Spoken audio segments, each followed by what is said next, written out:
Pranaram channel তো আমাদের সবসময়ই একটি উচ্চ ভাবের মধ্যে রাখার প্রয়াস করেন। আমরা সেই প্রয়াসে সাধ্যমতো সাহায্য করি।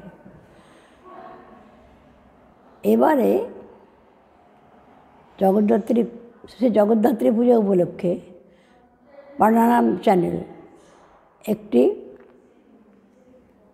এরকম উচ্চ ভাবোদ্দীপক কিছু প্রসঙ্গে অবতারণা করার অনুরোধ করেছে। সেই আমরা সরাসরিভাবে মা জগদ্ধাত্রীর কথা না বলে আমরা পূজা প্রসঙ্গে কিছু কথা আজকে আলোচনা করবার ইচ্ছা রাখছি। এই সুন্দর চিন্তার জন্য এবং এর প্রয়াসে অপরিমিত পরিশ্রমের জন্য আমি প্রাণারাম চ্যানেলকে এবং বিশেষ করে পবিত্র কুমার সুর মশাইকে অশেষ ধন্যবাদ জানাই, যারা এই বিশেষ দিনটিতে স্মরণ করছেন পূজার কথা, পূজার বিভিন্ন অঙ্গের কথা শুনছেন, তাঁদেরও আন্তরিক ধন্যবাদ জ্ঞাপন করি। প্রণাম জানাই শ্রী জগদ্ধাত্রীকে। প্রথমে তার একটু স্তবের অংশ বিশেষ স্মরণ করি। জগদ্ধাত্রী স্তোত্রম।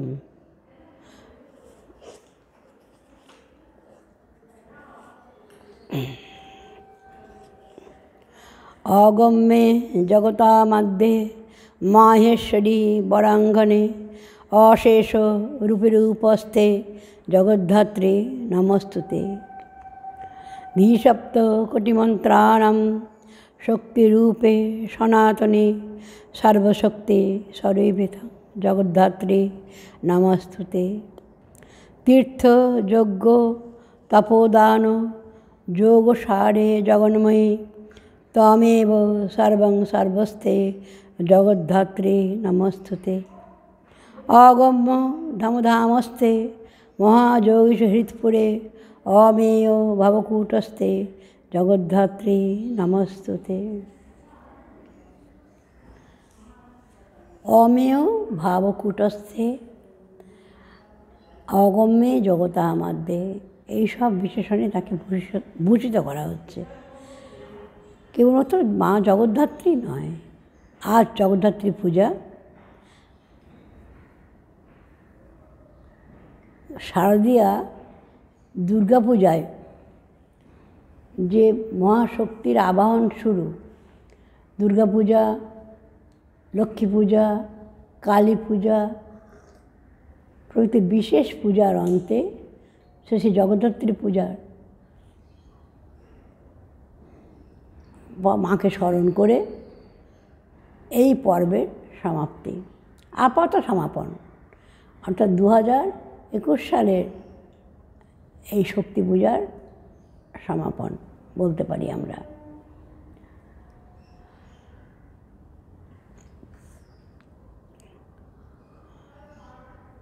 আধুনিককালের ভাষায় বলতে পারি যেন পূজার একটি প্যাকেজ। দুর্গা পূজা, জগদ্ধাত্রী পূজা, কালী পূজা, লক্ষ্মী পূজা ইত্যাদি বড় বড় বিশেষ বিশেষ পূজা ছাড়াও শীতলা, ষষ্ঠী, মনসা ইত্যাদি নানান পুজো, ছোট বড় মাঝারি অগণনীয় পুজো এদেশে হয়। কথায় বলে 12 মাসে 13 পার্বণ। 13 কেন, 33 পার্বণ বললেও বেশি বলা হয় না। শুধু কি বঙ্গদেশেই হয় তা না, সারা ভারতবর্ষ জুড়ে আমরা দেখব সারা বছর ব্যাপী নানান পূজা, সেই উপলক্ষে নানান উৎসব। হ্যাঁ, প্রদেশ ভিন্ন, ভাষা ভিন্ন, আচার ভিন্ন, তাই হয়তো দেবদেবীর নামও, পূজা অনুষ্ঠানের নামও ভিন্ন। ব্যাপারটা কিন্তু এক মহাশক্তি আরাধনা।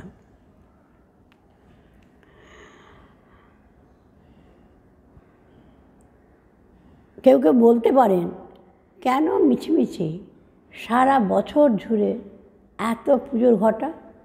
এটা কি সময়ের অপচয় নয়? শুধু আচার সর্বস্বতা নয়? এর কি কোনো প্রয়োজন আছে? হ্যাঁ, একটা প্রয়োজন তো আছেই। আমরা শুধু যদি বাইরের দিক থেকে দেখি, ভাষাভাবে চিন্তা করি, তাহলেও দেখবে একটি বিশেষ প্রয়োজন। কী প্রয়োজন? না, যে কোনো পূজা উপলক্ষে আমরা মিলিত হই, সামাজিক মিলন, পারিবারিক মিলন, এই মিলনটি সম্ভব হয় এটি পূজাকে কেন্দ্র করে, বিশেষ করে ভারতবর্ষে। আর মিলনেই তো আনন্দ, বিচ্ছেদেই তো দুঃখ। তাই পূজা মানেই আনন্দযজ্ঞে সকলের অংশগ্রহণ, আনন্দের তরঙ্গে সকলের অবগাহন, সেই তরঙ্গে সকলের ভেসে যাওয়া, এটির একটি প্রয়োজন জীবনে রয়েছে। আরেকটি বহিরঙ্গের আবশ্যকতা, পূজা উপলক্ষে সর্বত্র বাদ্য সঙ্গীত, অঙ্কন, আলপনা, কারুকাজ, চারুকাজ, অর্থাৎ নানাবিধ শিল্প সংস্কৃতির বিশেষ চর্চা হয়, বিশেষ প্রকাশ হয়। মানব জীবনে, সমাজ জীবনে তারও একটা বিশেষ প্রয়োজন আছে। কিন্তু এটাই সব নয়। এ তো গেল বহিরঙ্গের দিক পূজার। পূজার একটি অন্তরঙ্গ দিক আছে, পূজার একটি বিশেষ লক্ষ্য আছে, বিশেষ উদ্দেশ্য আছে। যেই লক্ষ্যটি সম্বন্ধে, যেই অন্তরঙ্গ রূপটি সম্বন্ধে আমরা এ যুগে বোধহয় আদৌ তেমন সচেতন নই। পূজা কথাটির অর্থ কী? আমরা কি সে বিষয়ে ভাবি একটু? কী তার উদ্দেশ্য? হয় করতে হয় বলে করা, না হয় একটু উদাসীন দৃষ্টিতে বা অবজ্ঞার দৃষ্টিতে দেখা, এসবের কোনো প্রয়োজন নেই। তা কিন্তু নয়। আমরা পূজার অর্থ জানতে গেলে একটু কান পেতে শুনি মহানির্মাণতন্ত্রের সুগম্ভীর উদাত্ত ঘোষণা, যোগ জীব আত্মন ঐক্যম পূজনম সেবকীয়শয়। সেবক আর সেব্য, পূজ্য আর পূজক, দুইয়ের অভেদত্ব, সেইটির নাম পূজা। শুধু দুই কেন, পূজ্য পূজকের সঙ্গে আরও প্রয়োজন পূজার উপকরণ, পূজার উপচার, অর্থাৎ এক দুই বা ততোধিকের সমাহারে, সমন্বয়ে চলা একটি বিশেষ উদ্দেশ্য। কী উদ্দেশ্য? দ্বৈত অদ্বৈত বিবর্জিত সেই অদ্বৈতত্বের অনুমতি লাভে। সমগ্র বিশ্ব যে এক মহাশক্তির অংশ, এই বোধে প্রবুদ্ধ হওয়ার জন্য শ্রী ঠাকুর বলছেন, তিনি একও নন, দুইও নন, এক দুইয়ের পার। সহজ সরল বাংলা কথায় যা বললেন, সংস্কৃত ভাষায় শাস্ত্রে তাকেই বলছেন দ্বৈতাদ্বৈত বিবর্জিত অদ্বয়ম। এক বলছেন না, মনেজম নয়। ভারতবর্ষ শুধু কালের পরিমাপে সুপ্রাচীন দেশ নয়, জ্ঞানের চর্চায়, সংস্কৃতির চর্চায় ভারতবর্ষের গৌরব চির অম্লান। আবহমান কাল থেকে বিশ্ব তাকে, ভারতবর্ষকে স্বীকৃতি দিচ্ছে, তাকে সসম্মান প্রণতি জানাচ্ছে।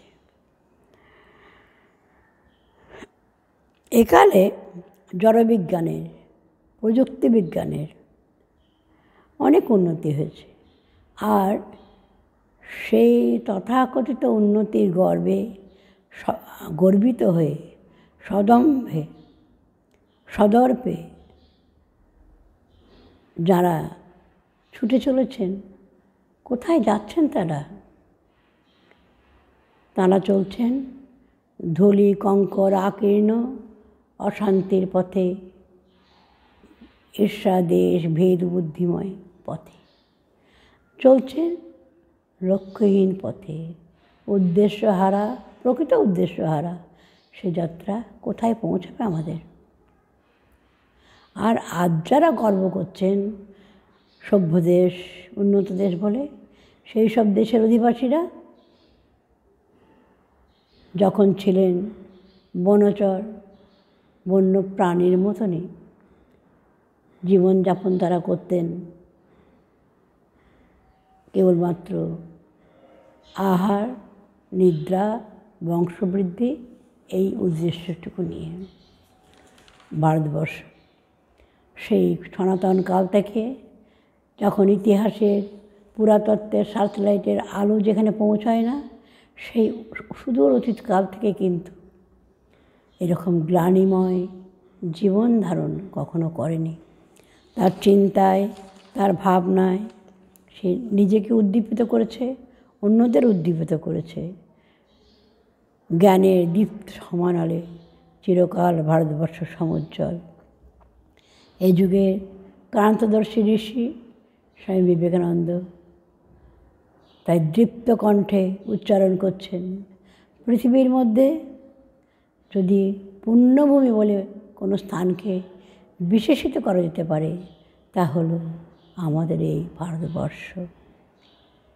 হ্যাঁ, মানতেই হয়, সে যুগে নগরকেন্দ্রিক সভ্যতা ছিল না, প্রযুক্তিবিদ্যার, জড়বিজ্ঞানের রমরমা ছিল না, এবং জীবন ছিল অরণ্য কেন্দ্রিক।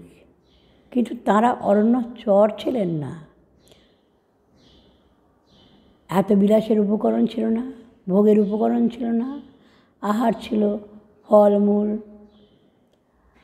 বাস ছিল গিরিগুহায়, আবরণ ছিল বলকল চির, কিন্তু মনটি ছিল প্রজ্ঞালোকে উদ্ভাসিত, ধ্যান ও চিন্তন সমৃদ্ধ, জ্ঞানে উদ্ভাসিত ভাস্বর সেই মহাজীবন ছিল তাদের।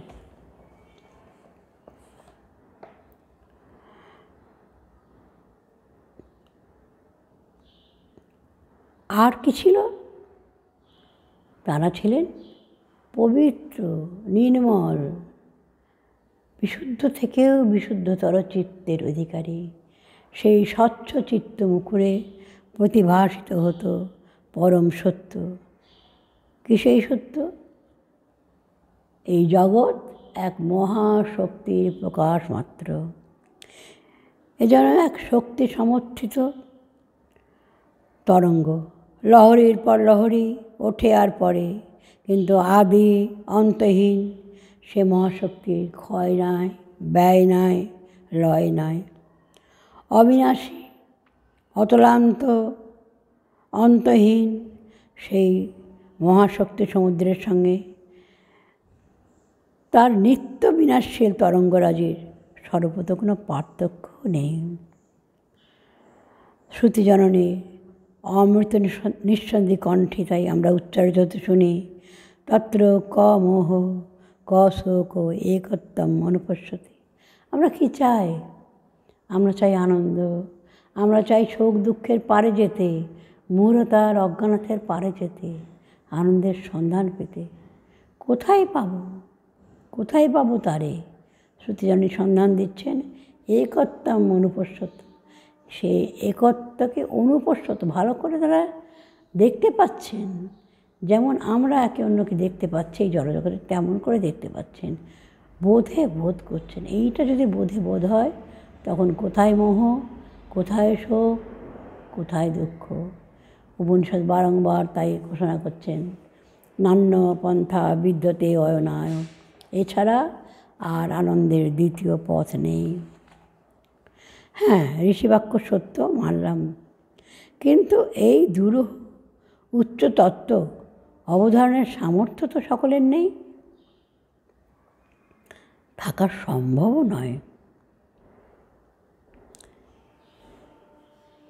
এভারেস্ট শিখর আমরা জানি আছে, থাকবেও।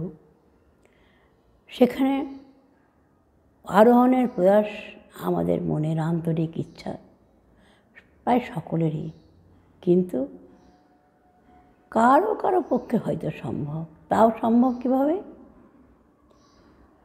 কিছু অক্সিজেনের সহায়তা নিয়ে, উপযুক্ত সাজ সরঞ্জামের সহায়তা নিয়ে, উপযুক্ত গাইড শেরপাদের সাহায্য নিয়ে। বিনা সরঞ্জামে কদাচিৎ কেউ তেমন সমর্থজন উঠতেও পারেন হয়তো। তেমনি ঋষি মুনিজনেরা সেই উচ্চ শিখরে আরোহণ করেছিলেন, কিন্তু তারা অনুভব করেছিলেন এই আরোহণ সহজ নয়। পরবর্তী যুগে কালে কালে এটা আরও দুঃসাধ্য থেকে দুঃসাধ্যতর, দুঃসাধ্যতম হয়ে উঠবে। তাহলে কেউ কি সন্ধান পাবে না এই অমৃতের? না, আম খেয়ে মুখটি পুঁছে ফেলার মানুষ তারা নন, জগৎ কল্যাণ চিকিৎসু তারা। এই রসের আস্বাদন, এই রসের অংশভাগ তারা সকলকে করতে চান, করাতে চান। তাই এই তত্ত্ব উপলব্ধির জন্য তারা কিছু সোপান নির্মাণ করলেন, যাতে পাহাড় বেয়ে তুষারের ধসের সম্মুখীন হয়ে আমাদের উঠতে হবে না। আমরা সেই সোপান বেয়ে অনেকটা সহজে সেই উচ্চ তত্ত্বে আরোহণ করতে পারবো, নিজের স্বরূপ উপলব্ধি করতে পারবো। সেই সোপানগুলির নামই হলো পূজা। আমরা বলি পূজা অর্চনা।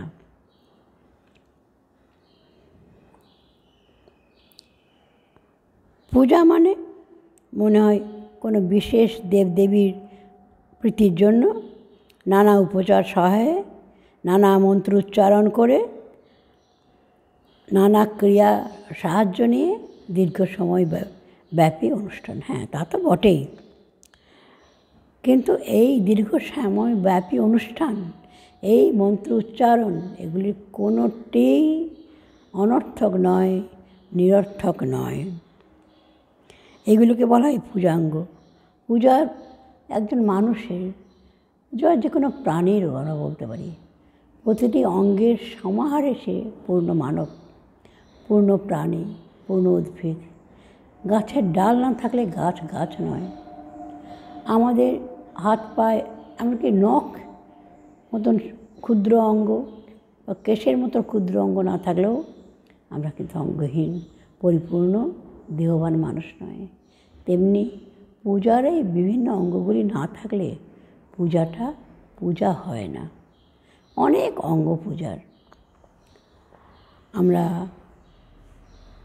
অল্প সময়ে সব অঙ্গগুলির কথা ভাবতে পারবো না, মোটামুটি আমরা একটু ভাবি। পূজার প্রথমে কী করতে হয়? প্রথমে যে কোনো পূজার আচমন করতে হয়। আচমন মানে পরিশুদ্ধ হওয়া। আমরা এই যুগে বলি স্যানিটাইজেশন। করোনার যুগে তো আমরা আরও এর কথার সঙ্গে পরিচিত।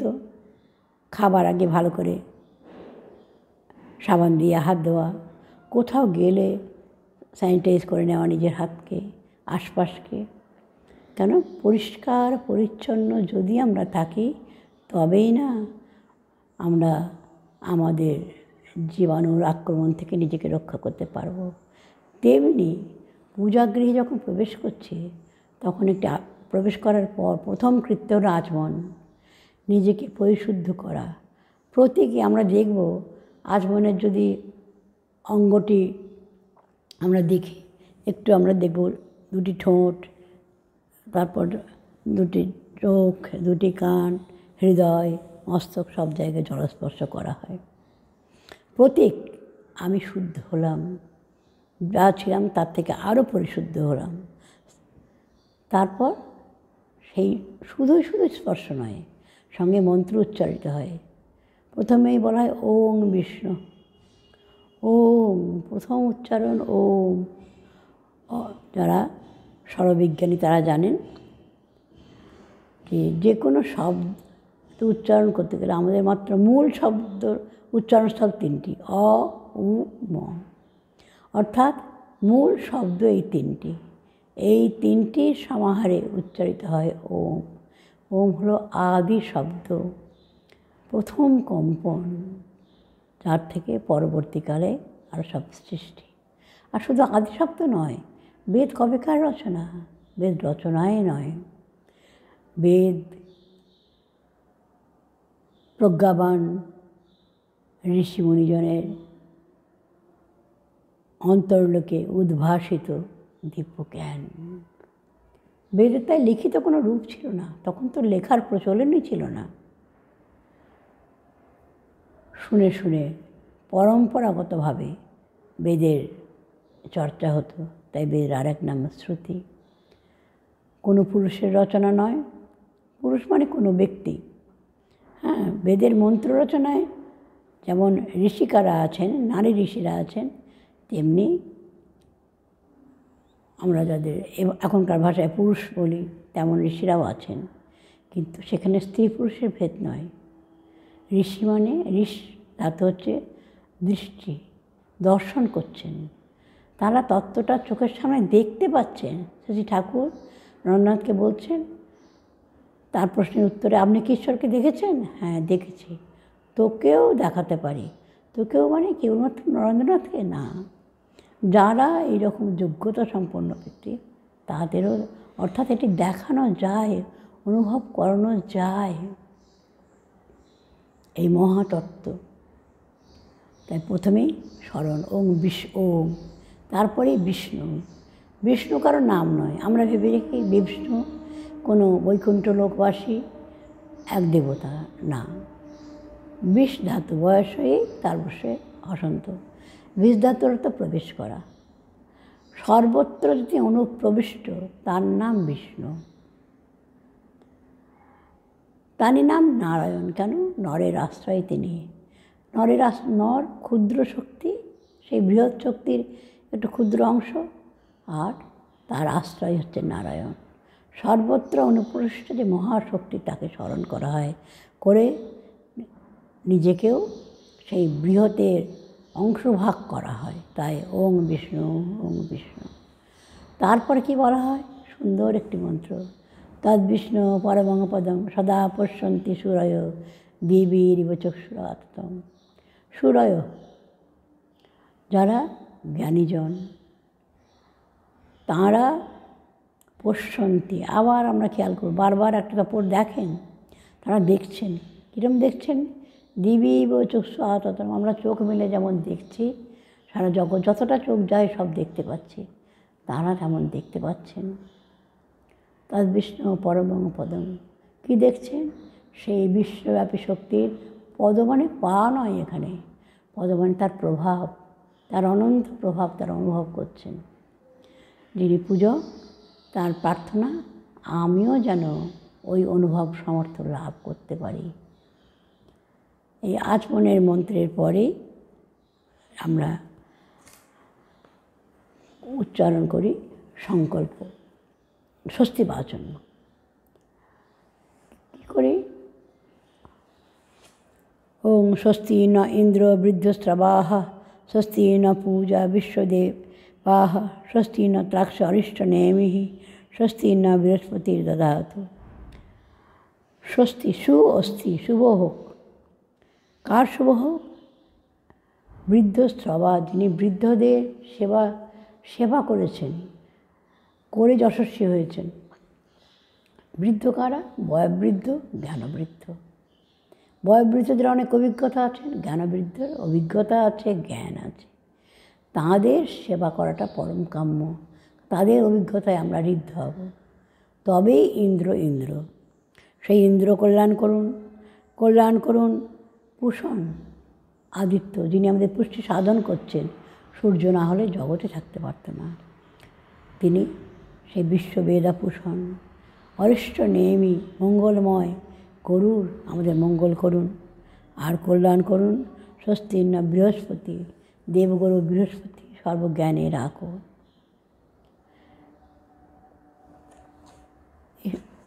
সংকল্প একটি করা হয়, পূজার একটি সংকল্প। সেখানে কোন দিনে, কোন সময়ে, কোথায় বসে আমরা পুজোটি করছি সেগুলি উল্লেখ করা হয়। আমি সেই খুঁটিনাটির দিকে এখন যাব না, তাই মূল কথাটি হয়তো বলা হবে না। কিন্তু এইখানে সংকল্পের একটি চমৎকার মন্ত্র হয়, বলা হয়, উচ্চারিত হয় কি, ওং যজ্জাগ্রত দূরম উদয়তি দৈবং তদু সুপ্তস্য তথৈবেতি দূরঙ্গমং জ্যোতিষাং জ্যোতিরেকং তন্মে মনঃ শিব সংকল্পমস্তু। আমার মন শিব সংকল্প হোক, শুভ সংকল্প হোক। কোন মন? মনের অসীম ক্ষমতা প্রথমেই স্মরণ করে দিচ্ছেন। এক্ষুনি বহু দূরে চলে যেতে পারে, অন্য সবাই যত দূরে যেতে পারে তার থেকে মনে আমরা এখানে বসে পায়ে হেঁটে প্লেনে উঠে রকেটেও যত দূর যাবো, মনে আমরা তার থেকে অনেক বেশি দূরে চলে যাব। মনের অসীম শক্তি, এই অসীম শক্তির যেন অপব্যয় না হয়, যেন বাজে খরচ না হয়। শিব সংকল্প মস্ত, এই সংকল্প নিয়ে পূজা করতে বসেন। যখন এবার পূজক বসেছেন, আগেই আমার বলা উচিত ছিল, বসেছেন কিন্তু একটা আসনে, সেটি একটি শুদ্ধ আসন, পবিত্র আসন। তা সত্ত্বেও এই আসনটিকে আবার শুদ্ধি করা হয়। কেন? প্রার্থনা করা হয় এই আসনটি, মন্ত্রটি আর এখন আমি উচ্চারণ করছি না, পরে সুযোগ পেলে আবার বারান্তরে করা যাবে। এই আসনটি আমার দৃঢ় হোক। যদি দৃঢ় না হয়, যেখানে বসে আমরা কাজ করছি সেই স্থানটি যদি কম্পমান হয়, তাহলে কি কাজটা সম্ভব হয়? হয় না। তাই তার এই আসনটা কেউ চৈতন্যময় মনে করে পূজকের প্রার্থনা, এই আসন আমার দৃঢ় হোক, পৃথিবী যেমন স্থির তেমন এটা স্থির হোক। এরপর আরও অনেক রয়েছে, করাঙ্গন্যাস, সর্বাঙ্গন্যাস, ভূতশুদ্ধি, প্রাণায়াম ইত্যাদি ইত্যাদি। প্রত্যেকটারই বিশেষ বিশেষ অর্থ আছে। অর্থাৎ করাঙ্গন্যাস যখন করছি, আমার এই হাত আর হাত নয়, আমার এই অঙ্গগুলি আর অঙ্গ নয়, এগুলি সব মন্ত্র উচ্চারণ করে এগুলি দৈবী ভাব সম্পন্ন হয়ে গেল। বলাই হয় পুজো যখন করবে, কে পুজো করতে সমর্থ? যার মধ্যে দিব্য ভাব আছে। দেব ভূত্বা দেবং যজেত। সাধারণ দৃশ্যতে আমরা দেখব একজন চিকিৎসক আলোচনা করে সুখী হন আর একজন বিজ্ঞ চিকিৎসকের সঙ্গে, একজন ইঞ্জিনিয়ার তার ভাবের উপযুক্ত লোকের সঙ্গে, শিক্ষাবতী সকলেই তাই। তেমনি দেবতা মানে কোনো বিশেষ কোনো ব্যক্তি নয়, রূপ নয়, একটি দিব্য শক্তি। গীতায় এই দিব্য শক্তি সম্বন্ধে বলছেন, দৈবাসুর বিভাগ যোগে সপ্ত, তার অনেক শক্তির কথা, তারা গুণের কথা তারা বলছেন। দয়া, অরূপত্ব, আর্জবম, ধৃতি, সমা, শৌচম, অদ্রোহ, নাতিমানিতা ইত্যাদি ইত্যাদি 27টি গুণ। একটা দুটোর প্রকাশেই আমরা মানুষকে মনে করি দেবতার মতন, আর এই 27টি গুণ অন্ততপক্ষে যদি থাকে তাহলে আমরা দেবস্বরূপ হয়ে যাব। দেবস্বরূপ হয়ে দেবতার পূজা করতে হয়। এবার পূজার প্রারম্ভে একটি আমরা দেখতে পাই, সামনে একটি কোষাকুষি থাকে, তাতে একটি অর্ঘ্য রচিত হয়। অর্ঘ্য উপহার, বিশেষ সম্মানিত জনকে কিছু দেওয়া হয়। প্রথমেই এই যে ভারতবর্ষ বিশেষ একটা ভাবের পুজো আমরা করছি, কিন্তু সর্বরকম ভাবকে সম্মান জানাচ্ছি। তাই সর্বদেব দেবীকে সম্মান জানিয়ে তাকে বলা হয় সামান্য অর্ঘ্য। সাধারণভাবে একটি অর্ঘ্য প্রদান করছি। এর বিশেষত্ব কি? বিষ্ণুর পূজায় অর্ঘ্যতে থাকবে তুলসী, শিবের পূজায় থাকবে বেলপাতা, মা দুর্গার পূজায় থাকবে লাল ফুল, হলুদ ফুল, অপরাজিতা, অতসী। শিবের পূজায় সাদা ফুল, বিষ্ণুর পূজায় সাদা ফুল। কিন্তু সামান্যার্ঘ্যে বিষ্ণু পূজায় সাদা চন্দন, শিবের পূজায় সাদা চন্দন, শক্তির পূজায় রক্তচন্দন। এখানে এই অর্ঘ্যে রক্তচন্দন, শ্বেতচন্দন, তুলসীপত্র, বিল্বপত্র, দূর্বা, বিভিন্ন রকম পুষ্প, অর্থাৎ সকলের যার যাতে তুষ্টি হবে সব দিয়ে সবাইকে সম্মানিত করছি। কলসাটি একটি জলে পূর্ণ করা হয়, যে কোনো জলে নয়, একটু ট্যাপ করার খুলে জল নিয়ে নিলাম তা না, যদি আমাদের বাধ্য হয়ে নিতেও হয় সেই জলটিকে পবিত্র করে নিতে হয়, কারণ পূজায় এটি ব্যবহৃত হবে। কীভাবে পবিত্র করা হয়? একটি চমৎকার মন্ত্র উচ্চারণ করা হয়, কয়েকটি মুদ্রা প্রদর্শন করা হয়, মুদ্রাগুলিরও প্রত্যেকটি অর্থ আছে, আমরা সেই দিকে আজকে আর যাচ্ছি না, শুধু মন্ত্রটি উচ্চারণ করছি। এই মন্ত্রটি প্রায় সবারই জানা। গঙ্গে জলস্পর্শ করে বলতে হয়, গঙ্গে চ যমুনে চৈব গোদাবরী সরস্বতী নর্মদে সিন্ধু কাবেরী জলে অস্মিন সন্নিধিং করো। এই জলে থাকো। কারা থাকবে? কোথায়? গঙ্গে চ যমুনে চৈব, কোথায় গঙ্গা কোথায় যমুনা, কাছাকাছি নয়, কোথায় নর্মদা কোথায় কাবেরী, গঙ্গে চ যমুনে চৈব গোদাবরী সরস্বতী, কোথায় গোদাবরী সরস্বতী, এখন তো প্রায় বিলুপ্ত প্রায়। এই সব সিন্ধু কোথায়? তারা এক জায়গায় নয়, সারা ভারত জুড়ে। তাহলে সমস্ত ভারতবর্ষের পবিত্র নদ নদীর জল এখানে স্থির। এই কল্পনাটাই যদি আমরা ভাবি তাহলে কি মনটা কোথায় চলে যায় বলুন তো? যে বিরাট ভারতবর্ষ, পবিত্র সব নদ নদীর জলের সমাহার, সঙ্গে সঙ্গে অখণ্ড ভারতের চিত্রটি আমাদের সামনে ভেসে ওঠে। আজ আমরা ভারতবাসীরা ভারতবর্ষে খণ্ড খণ্ড বিচ্ছিন্ন করছি, কোথায় অসম ভাঙছি, কোথায় কর্ণাটক ভাঙছি, কেরল ভাঙছি, বঙ্গ ভাঙছি। কেন ভাঙছি?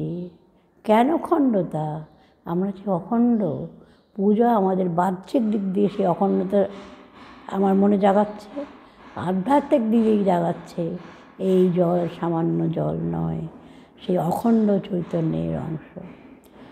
এমনতর আরও নানান কৃত্য রয়েছে, প্রত্যেকটি অর্থবহ। আমরা আজকে এসবের দিকে না গিয়ে একটি বিশেষ অনুষ্ঠানের দিকে বরং আমাদের মনটা দিই, সেটি হলো ঘটস্থাপন। যে কোনো মণ্ডপে প্রবেশ করলেই আমরা দেখব প্রতিমা রয়েছেন, প্রতিমার সম্মুখে ঘট রয়েছে। পুজোটি ঘটেই হয়। প্রতিমা আমরা আকার ছাড়া, রূপ ছাড়া ভাবতে পারি না, তাই সেই ভাবটিকে রূপদান করা হয় প্রতিমার মাধ্যমে। যেখানে প্রতিমা নেই, চিত্রে পটে পুজো হয়, সেখানে বলা হয় ঘটে ঘটে পটে, পটে ঘটে কিন্তু কেউ বলেন না। অর্থাৎ আসল পূজার হচ্ছে ঘটে। একটি ঘট বসানো থাকে, এটা আমরা দেখতে পাই, কিন্তু একটি ঘট একটি পাত্র না। ঘরটির আকৃতি দেখুন, উপরের দিকটি ছোট, গুহা যেন একটি মুখ, ভিতরটি অনেকখানি তার স্থল। হৃদয় গুহার অনুকল্প, হৃদয় গুহায় পরমাত্মার অবস্থান। ঘরটি একটি যে কোনো ঘট, সে মাটির তৈরি হোক, তামার তৈরি হোক, কি রূপোর তৈরি হোক, বসিয়ে দিলেই হবে না। তার আবার অনেক ক্রম, অনেক রীতি, এবং এইখানেই অনেকের তির্যক দৃষ্টি। কী দরকার?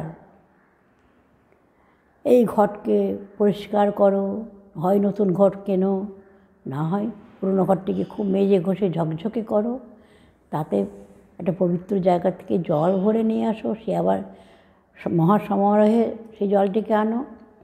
তারপর আরও নানান ক্রম, তার মধ্যে পঞ্চশস্য দাও, পঞ্চরত্ন দাও, পঞ্চপল্লব দাও, শশীষ ঘাট দাও, ডাব দাও, বস্ত্র দিয়ে আচ্ছাদন করো, চারদিকে লোহিত সূত্র বন্ধন করো। এসবের কি দরকার?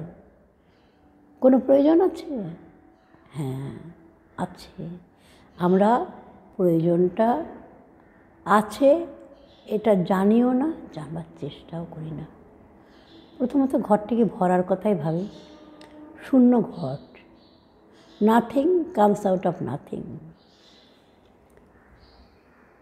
দর্শনশাস্ত্র বলে শূন্য থেকে কোনো কিছু হয় না। আমাদের শাস্ত্র, বেদ, বেদান্ত শূন্য বলছেন না, পূর্ণ। তারা বলছেন পূর্ণাৎ পূর্ণমুদচ্যতে, পূর্ণস্য পূর্ণমাদায়। পূর্ণ থেকে পূর্ণকে নিলে কী হবে? পূর্ণই থাকবে। জিরোর থেকে জিরো নিলে কী থাকবে? জিরোই থাকবে। জিরোকে জিরো দিয়ে গুণ করলে কী হবে? জিরোই থাকবে। জিরো দিয়ে ভাগ করলে কী হবে? জিরোই থাকবে। পূর্ণের ভাগ করি, গুণ করি, যোগ করি, বিয়োগ করি, পূর্ণই থাকবে। আমরা সেই বিরাট পূর্ণের অংশ নই, আমরা প্রত্যেকে সেই বিরাট পূর্ণের একটি ক্ষুদ্র প্রকাশ। আমাদের জীবনের সাধনা সেই পূর্ণত্ব লাভ। তাই পূর্ণ ঘট। ঘটের আর একটি নাম কলস। কলা শব্দের অর্থ অংশ। চাঁদের 15 দিনে একটি পক্ষ হয়, তাকে এক একটি দিনকে এক একটি কলা বলা হয়। 15 দিনে পূর্ণ হয় চাঁদ, তাই বলি 16 কলা। 16 কলায় পূর্ণ জিনিসটির নাম হচ্ছে কলস, অর্থাৎ ঘট পরিপূর্ণ একটি জিনিসের দ্যোতক, একটি ভাবের দ্যোতক। এই ঘরটি যে কোনো জল দিয়ে ভরা হবে না, পবিত্র একটি জলে। নদী নীর হতে পারে, কারণ নদী সদা প্রবহমান, সদা পরিশুদ্ধ সে জল। যেখানে কাছাকাছি সেরকম কোনো ভালো নদী নেই, নদ নেই, সেখানে যে পুষ্করিণী, যে সরোবর, জল মোটামুটি বিশুদ্ধ, সেই জলটি থেকে সেটি সেই রকম জায়গাকে আলাদা পৃথকভাবেই চিহ্নিত করে রাখা হয়, সেখানে অন্য কোনো কাজে তার ব্যবহার হয় না। সেখান থেকে ঘট ভরে যাওয়া হয় মহাসমারোহে, শোভাযাত্রা সহকারে। ঘরটি নিয়ে যান ব্রাহ্মণ। ব্রাহ্মণকে পৈতেদারি হলেই ব্রাহ্মণ নয়, এই যুগে আমরা মনে করছি তাই। ব্রাহ্মণ প্রথমত মানে হচ্ছে যে ব্রহ্মকে জানেন, আর দ্বিতীয় অর্থ হচ্ছে ব্রহ্মকে জানার প্রয়াসী, অর্থাৎ উচ্চ চিন্তার ধারক বাহক যারা, অর্থাৎ কিনা শুদ্ধ মন, পবিত্র মন, তিনি নিয়ে যাবেন, সঙ্গে যাবেন সেই গৃহকর্তা বা যারা পুজোর আয়োজন করেছেন তারা সসম্মানে। আমরা কেউ এলে তাকে রিসিভ করতে যাই এয়ারপোর্ট বা স্টেশনে, তেমনি তাকে আমরা নিয়ে আসছি জল ভরে, সসম্মানে তাকে নিয়ে যাচ্ছি, জল ভরে সসম্মানে নিয়ে আসছি। এসেই ঘরটিকে ধূপ করে বসিয়ে দেওয়া হয় না, মণ্ডপে না, এর আবার অনেক ক্রম আছে। বাড়িতে বিশিষ্ট জন যদি আসেন, কোনো সভাস্থলে বিশিষ্ট ব্যক্তি যদি আসেন, কোনো বিশেষ প্রতিষ্ঠানে বিশেষ ব্যক্তি যখন আসেন, তখন কী হয়? তাকে বরং সমাদরে একটি আসনে বসানো হয়। এখন তো আসন মানে চেয়ার, একটি ভালো চেয়ার, যা ঘরে একটি প্লাস্টিকের চেয়ার আছে, কি একটা বেঞ্চ আছে, কি টুল আছে, তাতে কি তাতে বসানো হয় না। তার জন্য একটি বিশেষ ভালো সুন্দর চেয়ারের ব্যবস্থা করা হয়। যেখানে বসবেন সেই স্থানে একটি নরম সুন্দর গদি মতো জিনিস রাখা হয়, যাতে বসে কষ্ট না হয়, আরামে যেন উপবেশন করতে পারেন। এই ঘরটি আমাদের কাছে একটা ঘট মাত্র নয়, এই হচ্ছে সেই প্রতিমার অনুকল্প, প্রতিমা আবার মহাশক্তির অনুকল্প। ঘট সেই মহাশক্তির অনুকল্প, তাকে বসাতে হয় একটি আসনে। আমরা বোধহয় এটা খেয়ালই করি না, আসনটি পাবো কোথায়? এক্ষুনি পাবো না, তাকে তার জন্য প্রস্তুতি দরকার। কয়েকদিন আগের থেকে, অন্তত 2 দিন আগের থেকে সেই আসনটি তৈরি করা হয়। কী দিয়ে তৈরি করা হয়? শুদ্ধ গঙ্গা মাটি দিয়ে। মাটিটি এনেই একটি আসন বানিয়ে দেওয়া হয় না, তার ধুলি কাঁকড় কিছু যদি কাঠি টাঠি থাকে সব ভালো করে বেছে পরিষ্কার করা হয় মাটিটিকে। তারপর তাতে জল, গঙ্গা জল ঢেলে খুব সযত্নে নরম করে নিতে হয় মাটিটিকে, যেন যিনি বসবেন তার কোনো কষ্ট না হয়। তারপর সেই মৃত্তিকাটি দিয়ে একটি, যেমন পিঁড়ে চৌকোনা, আগেকার দিনে বাড়িতে লোক এলে ভালো কাঁঠাল কাঠের পিঁড়ে আলপনা দেওয়া হতো, বা যিনি আসবেন তার উপযুক্ত একটি চেয়ারে যুগে বসানো হয়। তেমনি ঘটের আকৃতি অনুযায়ী একটি সেই মৃত্তিকা নির্মিত আসন তৈরি হয়। এখানেই শেষ নয়, তারপরে অঙ্কিত হয় রেখাচিত্রে।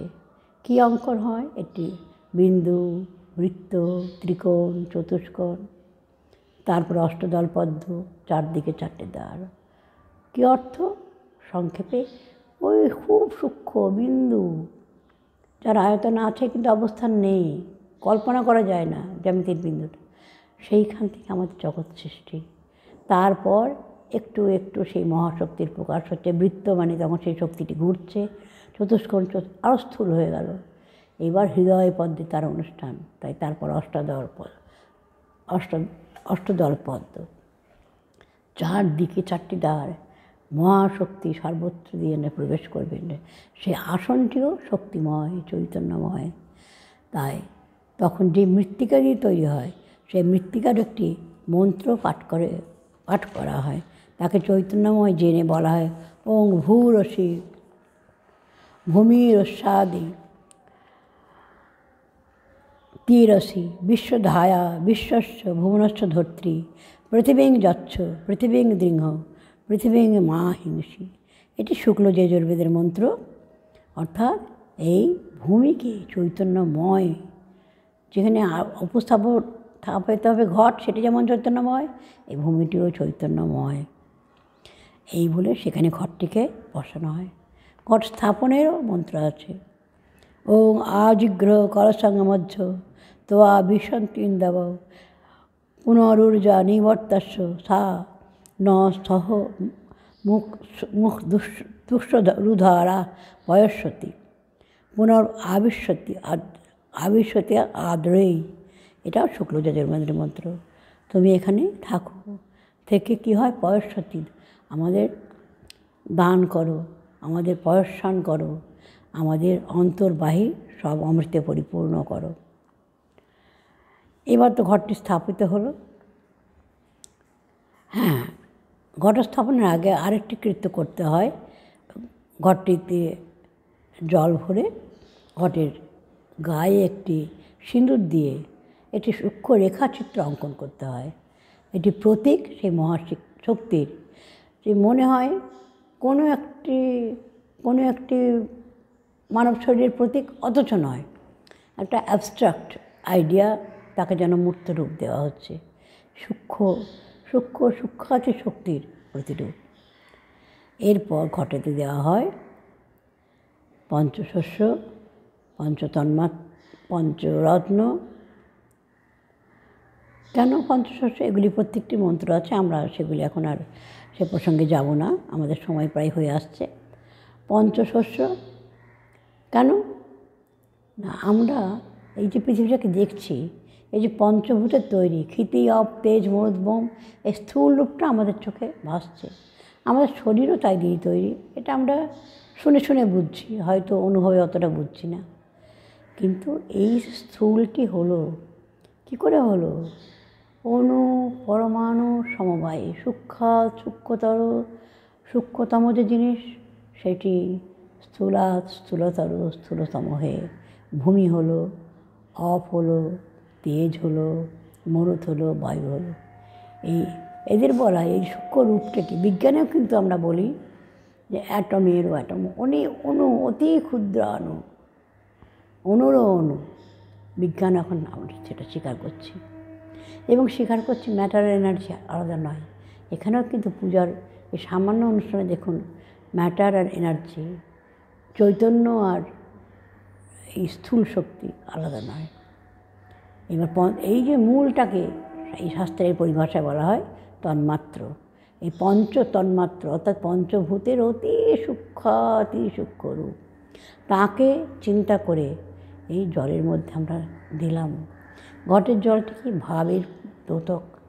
কোনো একটা ভাব নিয়ে কাজ না করলে কাজটি সম্পূর্ণ হয় না, ভালো হয় না। যে কোনো কাজ, সামান্য একটা মানুষ, সে রান্নার কাজে করুক, সে পরিষ্কার করার কাজে করুক, যে চিকিৎসাই করুন, তাকে এই ভাবটি নিয়ে করতে হয়। কেন চিকিৎসা করছি, কার চিকিৎসা করছি, কীভাবে করছি, নাহলে চিকিৎসকরা সফল হতে পারেন না, কেউই সফল হতে পারে না।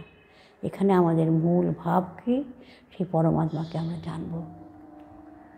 ঘটের জল সেই ভাবের দ্যোতক। এবার জলের মধ্যে রইল পঞ্চতন্মাত্র, যার থেকে এই বিশ্বব্রহ্মাণ্ডের সৃষ্টি।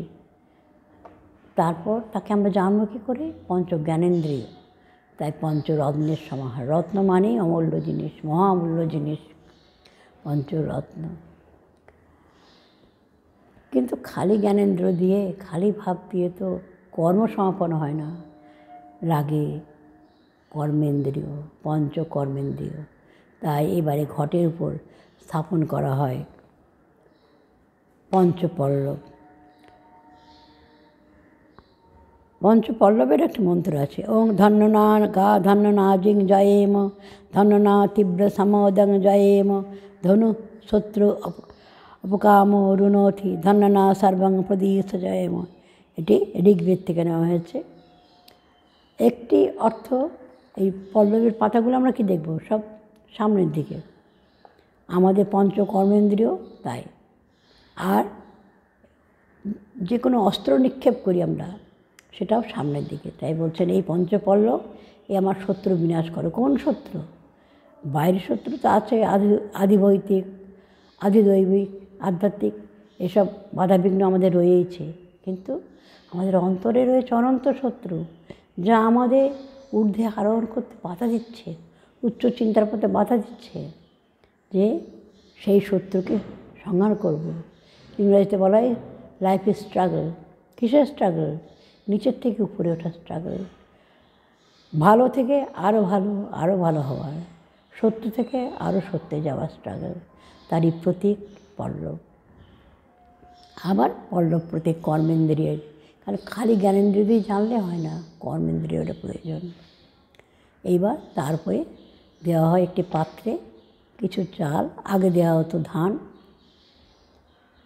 তার কেন দেওয়া হয় এবং তার একটু অর্থও আছে, একটুখানি আমরা বলি। যখন ধান স্থাপন করা হয়, এখন বর্তমানে চালই হয়। ধান্যমসি ধীনহি দেবান, ধীনহি যজ্ঞান, ধীনহি যজ্ঞপতিম, ধীনহি মাং যজ্ঞ। ধান কথাটা এসেছে কি থেকে? ধীনতি, ধীনতি ইতি ধান্যম, যা আমাদের প্রীতিদান করে। অন্নই আমাদের মূল আহার ভারতবর্ষের মানুষের, তাই আমাদের সব থেকে প্রীতিদান করে। তাই আমরা ধান এই নামটা দিয়েছি। বলছেন আমাদের তুমি প্রীতিদান করো। কী করে প্রীতিদান করবে? যদি আমরা উচ্চ চিন্তায় নিমগ্ন হতে পারি, তবেই আমরা সর্ব আনন্দের আকর উচ্চস্তরে আমরা পৌঁছে যাব। এরপরে দেওয়া হয় একটি শশীষ ডাব, একটি ফল। ফলদানের মন্ত্র আছে, ওং যা ফলনি রে যা অফলা, যাষ্ট পুষ্পিনী বৃহস্পতি প্রসূতাস্ত নো মুঞ্চতুহং হস। যে সবাইকে স্মরণ করছে, যে গাছ ফল দিচ্ছে, যে গাছ ফল দেয়নি, যে গাছ ফুল দিচ্ছে, যে গাছ ফুল দিতে পারেনি। এই হিন্দু শাস্ত্র কাউকে বাদ দেয় না। কেন? সকলের মধ্যে সেই এক অনন্ত শক্তি। সবার কাছে ক্ষমা প্রার্থনা করছি। কেন না? আমি পূজার প্রয়োজনে তোমাদের ত্বক ছেদন করছি, তোমাদের পাতা তুলছি, তোমাদের ফুল তুলছি, তোমাদের ফল তুলছি, তোমাকে এভাবে আহত করছি। তুমি আমাদের উপর রাগ করো না, তুমি প্রীত হও। আমরা এই দেবত্ব লাভের উদ্দেশ্যেই, তুমিও দিব্যভাব সম্পন্ন। আর ডাবের এরা যে কেন ভেবেছিলেন, মনে হয় যে দেখুন ডাব হচ্ছে নারকেলের ছোটো সংস্করণ। একেবারে কচি নারকেলকে আমরা বলি ডাব, অর্থাৎ তরুণ, তারুণ্যের প্রতীক। আর হয় কোথায়? গাছের উপরে পাচ্ছে কি? রোদের তাপ। কিন্তু দিচ্ছে কি? সমিষ্ট, শীতল, পুষ্টিকর পানীয়। এখন বিজ্ঞানও বলছেন ডাবের জলের মধ্যে এত রকমের পুষ্টিকর জিনিস আছে, যেটা রোগীদের পথ্য হিসেবে তারা নির্বাচন করছেন। থাকের উপরে সহজে তারা পাওয়া যায় না। আবার একটি ডাব বা নারকেলকে ছাড়ানোও সোজা, জলটি পাওয়াও সোজা নয়। অর্থাৎ তোমায় পরিশ্রম করতে হবে অমৃত রস পেতে গেলে। তাই সব ফলের মধ্যে নির্বাচিত হয়েছে এইটি। এইটি না পেলে কলাও দেওয়া হয়, কিন্তু সেটিরও তাই এরকম গুণ আছে বলে। ডাবটি সশীষ ডাব, শীষটা আবার সামনের দিকে রাখতে হবে। তার এত আচারে কি দরকার? যে কোনো দিকে রাখলেই হয় না। অর্থ হচ্ছে ডাবটি হলো বুদ্ধির প্রতীক। বুদ্ধি আমাদের কাজটা ঠিকভাবে করায়। সেই বুদ্ধি কী করে? এগিয়ে নিয়ে যায়। তাই সৃষ্টির সামনের দিকে বুদ্ধি আমাদের এগিয়ে নিয়ে যাবে। এর পরের অনুষ্ঠানে আমার এবার দেওয়া হয় একটু ফুল। তার একটি মন্ত্র আছে, ওং শ্রীশ্চ তে লক্ষ্মীশ্চ পদ্মাবহো রাত্রে পার্শ্বে নক্ষত্রাণি রূপমস্তিন ব্যাপ্তম ঈশানম ঈশানম ইমম ঈশান সর্বলোকস্থ ঈশান। এটি শুক্ল যজুর্বেদের মন্ত্র। অর্থ আমরা ইচ্ছা করছি কি শ্রী শ্রী যদি না থাকে, সৌন্দর্য যদি না থাকে, পরমাত্মা শ্রীরূপিণী, সেখানে কুশ্রিতা বিশ্রী ভাব, খারাপ ভাব, অশুভ ভাব নেই।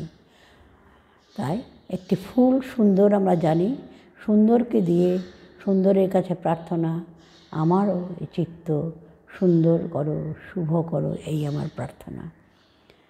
এরপর ঘরটিকে কিন্তু ঢেকে দেওয়া হয় একটি নূতন কাপড় বা নূতন গামছা দিয়ে।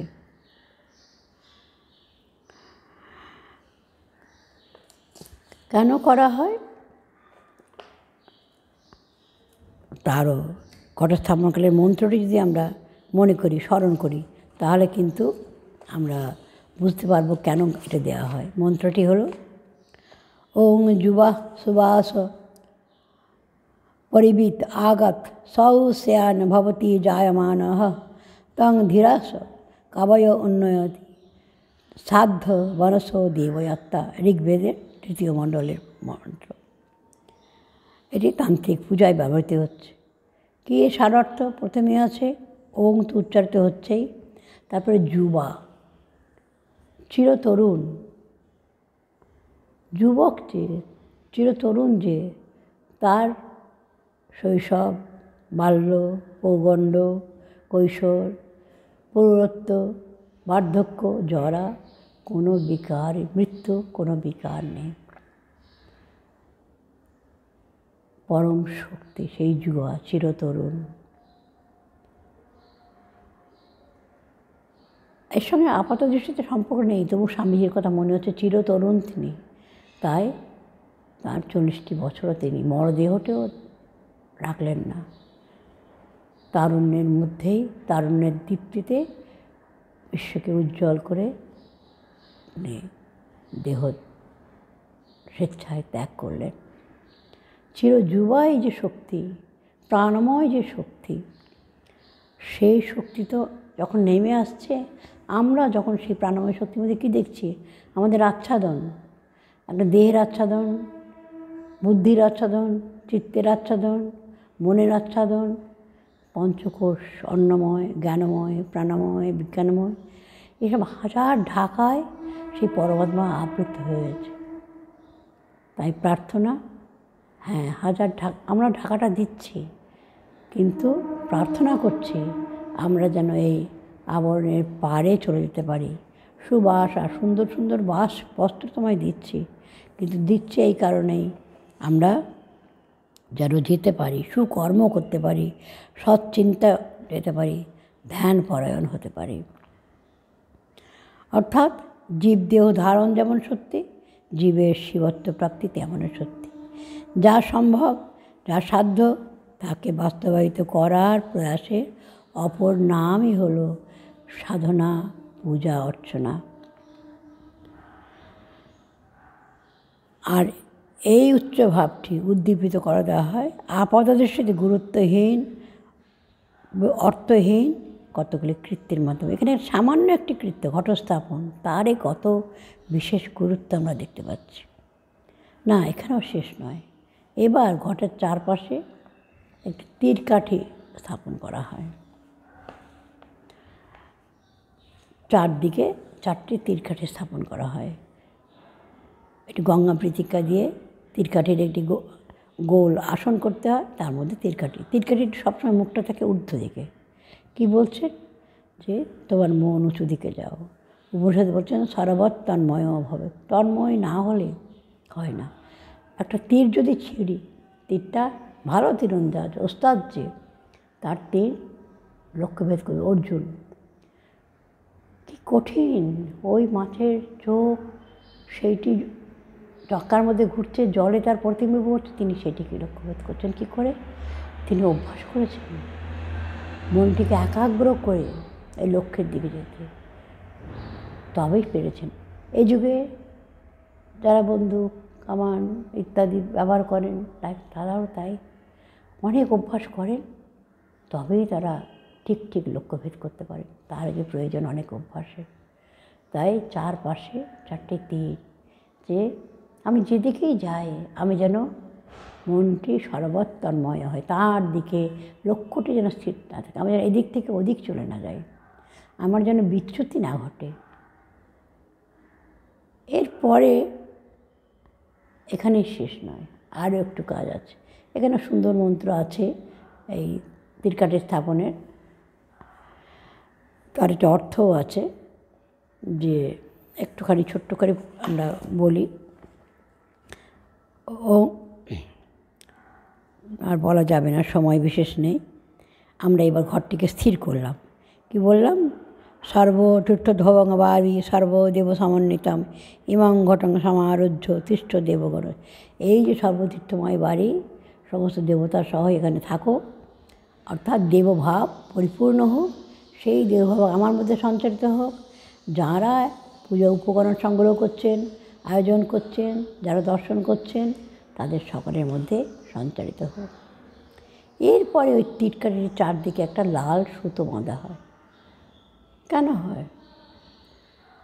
ঘটের গায়ে দেখলাম সিঁদুর দিয়ে আঁকা হয়। কেন লাল? কেন? শক্তির প্রতীক, রক্তের লাল, রক্তটাই মূল চালিকা শক্তি আমাদের। লাল হচ্ছে শক্তির প্রতীক। আর ওই বন্ধনটি কি? আপাত দৃষ্টিতে বন্ধন, কিন্তু ওটি বন্ধনই নয়। খুব সুন্দর একটি মন্ত্র উচ্চারিত হয়। কি বলা হয়? ওং সূত্রায়মানম পৃথিবীং দ্যামনেহসম সুশর্মাণম অদিতিং সুপ্রণীতিং দৈবীং নাবং সরিত্রাম অনাগসম স্রবন্তী মা রুহেম স্বস্তয়ে। স্বস্তয়ে কল্যাণের জন্য, স্বস্তির জন্য, শুভের জন্য রুহেম আরোহণ করছি। কোথায়? দৈবীং নাবং। এই যে যজ্ঞ কাজ, এই যে পূজা একটি যজন, একটি যজ্ঞ। এইতে আমরা এই যেন একটি নৌকা, দৈবিক দিব্য নৌকা, সাধারণ নৌকা নয়। সেটি আবার কেন? নৌকার কথাটা কেন হলো না? আমরা বলি ভবসাগর, ভব পারাবার। তার তীরে যেতে গেলে আমার জলযান প্রয়োজন। সে যুগে জাহাজ টাহাজ এত ছিল না, নৌকা ছিল সম্বল। কয়েকটি কাঠ জুড়ে নৌকা অনায়াসে হতো। কিন্তু এলোমেলোভাবে জুড়লে হবে না, সুপ্রণীতিম, খুব ভালোভাবে নির্মিত করতে হবে। এই নৌকাটি সুপ্রণীত। কেন? এরা সেই প্রজ্ঞা দৃষ্টি ঋষি মুনিজন তারা নির্মাণ করেছেন, পুরাণকার নির্মাণ করেছেন। পৃথিবী এটা সুত্রায়মানম, এ খুব ভালোভাবে ওদের ত্রাণ করবে, জলে ডুবিয়ে দেবে না। এই নৌকা নিয়ে যখন আমরা চলবো, জীবনের পথে চলবো, আমরা ডুবে যাব না। ভালোভাবে ত্রাণ করি, ত্রায়মানম। পৃথিবী এ শুধু আমার একার দোকার জন্যে নয়। আমরা আজকের যে পরিবারের যুগে ভাবতেই পারবো না 1, 2, 3-এর বেশি, কে বড়জন না হয় 4। আর আগে আমরা ভাবতাম সবাইকে নিয়ে চলব। তাই পৃথুল, এই নৌকাটি মস্ত বড়, হাজার হাজার জন এখানে উঠতে পারবেন। এটি কথা মনে পড়ছে, তুরীয়ানন্দজি বলছেন একবার স্বামীজির কথা বলতে গিয়ে, আমরা আগে বক্তব্য বলছেন, আপনি আমেরিকায় গেছেন তিনি, তারপর আপনি এসেছেন, আমরা ধন্য, আমরা এই জগৎ পারাবারের পারে যাবার আমরা পেয়েছি, একটি জান পেয়েছি। উনি বলছেন না, স্বামীজি বলেছেন যে আমার পরে এমন একজনকে পাঠাবো, দেখবে আমি যা বলছি আচরণে তিনি সেটা করছেন, আমরা সেটা অনুভব করছি। বলে না না, তোমরা ভুল করছো, আমি একটি সামান্য নৌকা 2-1 জনকে পারে নিয়ে যেতে পারি। আর স্বামীজি হচ্ছেন সেই বৃহৎ পৃথুল নৌকা, তিনি হাজার হাজার লক্ষ জনকে নিয়ে যেতে পারেন। বলছেন এই যে নৌকা, যজ্ঞরূপী নৌকা, এই পৃথিবী বিরাট, সবাইকে নিয়ে যাবে। কারো স্বার্থ শূন্যতাই ধর্ম। এই নিঃস্বার্থ হতে শেখাচ্ছে পূজার প্রতিটি অঙ্গ। আরও কি বলছেন, অনাগসম, এর মধ্যে কোনো অকল্যাণ নেই, অশুভ চিন্তা নেই, অশুভ ভাব নেই। অস্রবন্তিম সরিত্রাম, এটা অদ্বিতীম, অখণ্ড। যদি খণ্ড খণ্ড হতো, জল ঢুকে নৌকাটা ডুবে যেত। অস্রবন্তিম, অবিনাশী, এর বিনাশ নেই। প্রায় সমার্থক শব্দ, তবু বারবার করে নানাভাবে বলছেন কেন? একভাবে বললে আমাদের মনে একঘেয়ে লাগে। দ্বিতীয়ত, বারবার না শুনলে হৃদয়ে ছাপ পড়ে না। এমন একটা যজ্ঞরূপী নৌকায় রুহে আরোহণ করছি, সস্তায় স্বস্তির জন্য। কার কল্যাণ? সকলের কল্যাণের জন্য। সুতরাং একটা অনুষ্ঠান, তার যদি এতখানি তাৎপর্য থাকে, তাহলে এই যে আজকে জগদ্ধাত্রী পুজোর সারাদিনের অনুষ্ঠান বা অন্যান্য পুজোর জন্য নানা অনুষ্ঠান, তার প্রত্যেকটির কতখানি গুরুত্ব চিন্তা করলে আমরা অভিভূত হয়ে যাব নাকি? আমাদের স্বীকার করতেই হবে, আত্ম উপলব্ধি, ব্রহ্মজ্ঞান লাভে নিজের স্বরূপ উপলব্ধি সোপান পূজা অর্চনা। পূজা অর্চনার সোপান বেয়ে আমরা উঠব সেই অদ্বৈত তত্ত্বের স্বর্ণ শিখরে, জীবনের চরম লক্ষ্যে। শ্রী ঠাকুর আমাদের স্মরণ করিয়ে দিচ্ছেন, কথামৃতের পাতায় পাতায় দেব মনুষ্য জীবনের উদ্দেশ্য ঈশ্বর লাভ। এই পূজা অর্চনা আমাদের সেদিকেই নিয়ে যাচ্ছে। বস্তুতপক্ষে মানব জীবনই হলো একটি পূজা, একটি যজ্ঞ, একটি দেবকাজ। প্রাত্যহিক এই জীবনযজ্ঞে যজনে নিত্য প্রভাতে আমরা যদি শ্রদ্ধার সঙ্গে উচ্চারণ করতে পারি, দৈবিং নাবং সরিতা মনাগতম অস্ত্রবন্তিং মা রুহে মা সস্তায়ে, আমরা এই দিব্য নৌকায় উঠছি, জীবনযোগ্য রূপ দিব্য নৌকায় সকালবেলা উঠছি, সারাদিন আমাদের সেই নৌকা চলবে ওই লক্ষ্যে, সস্তায়ে, সকলের কল্যাণের জন্য। মূল কল্যাণ ঈশ্বর লাভ, পরমার্থ লাভ, পরমাত্মার জ্ঞান। কর্মযোগ্যরূপী, নিত্যদিনের যোগ্যরূপী সেই দিব্য নৌকাখানি কেমন হওয়া উচিত, সেই বিষয়ে যদি আমরা সচেতন থাকি, অন্তত থাকতে প্রয়াসী হয়, তাহলে ধীরে ধীরে মুছে যাবে কর্ম জ্ঞানের ভেদরেখা, মুছে যাবে পূজা অর্চনা আর অদ্বৈত তত্ত্বের অভেদ জ্ঞানের ভেদরেখা। আমরা সেই একত্বের অনুভবে আমরা প্রবুদ্ধ হব। তখন কি হবে সেটি মুখে বলা যায় না। কেন বলা যাবে না? কেননা আমরা ক্ষুদ্র দেহবান, আমাদের মন, বুদ্ধি, চিন্তা, কল্পনা, দেহ সব সসীম। সসীমকে দিয়ে অসীমের কথা কেমন করে বলবো? এটি 1 ছটাকের পাত্রে, 1 লিটারের পাত্রে 10 লিটার দূরের কথা, 5 লিটার 2 লিটার দুধ ধরবে না। তেমনি আমরাও উপচে পড়ে যাবে, বলতে পারবো না, কিন্তু অনুভব করতে পারবো। পূজা অর্চনা আমাদের সেদিকে নিয়ে যায়। আমরা আবার সেই মাতৃশক্তিকে প্রণাম করি, যেন নিত্যদিনের যজ্ঞ। পূজার তো বিশেষ তাৎপর্য রয়েছে, আমাদের জীবনটি যেন একটা পূজা হয়ে ওঠে, এই প্রার্থনা আমাদের। মাকে আরেকবার স্মরণ করি। ওং সর্বমঙ্গল মঙ্গলে শিবে সর্বার্থ সাধিকে স্বর্ণত্রম্বকে গৌরী নারায়ণী নমস্তুতে। সৃষ্টিস্থিতে বিরাসানাং শক্তিভূত সনাতনে গুণাশ্রয়ে গুণময়ে নারায়ণী নমস্তুতে। শরণাগত দীনার্থ পরিত্রাণ পরায়ণে সর্বস্বার্থী হরে দেবী নারায়ণী নমস্তুতে। যিনি নারায়ণী তিনি নারায়ণ, যিনি ব্রহ্ম তিনি শক্তি, যিনি শক্তি তিনি ব্রহ্ম। আমরা সেই শক্তি স্বরূপ হতে পারি, এই প্রার্থনা। রাম প্রাণারাম প্রাণারাম প্রাণারাম প্রাণারাম প্রাণারাম। কি যেন লুকানো নামে তাই মিষ্ট এত তব নাম। প্রাণারাম প্রাণারাম প্রাণারাম